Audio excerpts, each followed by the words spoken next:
Did I hear right that you survived a riot out there? Oh yeah, I was in a couple. There was one in. Was that one of the most? What was that experience like? Especially like it's such a lockdown sort of place, and then. Yes, it is.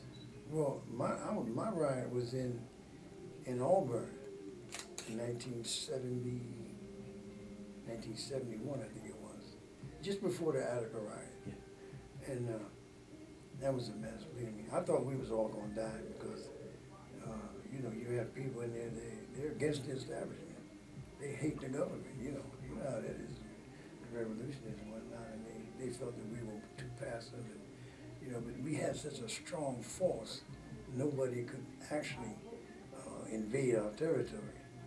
So it lasted for a little while, and Rockefeller came up and he said, listen, send all the leaders up front, I want to talk to them. So, I was one of the leaders in the Panthers and a few other people. Joe Gallo was there, he wanted to be part of it too, so anyway, he says, listen, go back and talk to your people. I have to take the joint back. Can't keep it.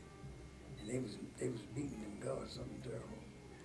They did a number on them guards, man. So everybody figured, well, they're gonna get retaliation, they're gonna kill us. But he said, I'll give you my word. If you lock in, I won't send the stormtroopers after you. He kept his word to a degree because what they did was, after we locked in, they snatched up a lot of what they felt was the main leaders and sent them to Attica. And they were the first ones to die up there. I read that the New York Times, I read the obituary, they had everybody on there that was with Auburn with us. So,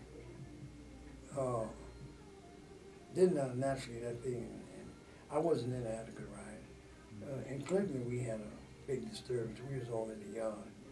And they beat this guy, something merciful, man, you know. So we said, no, man, we're not going for this.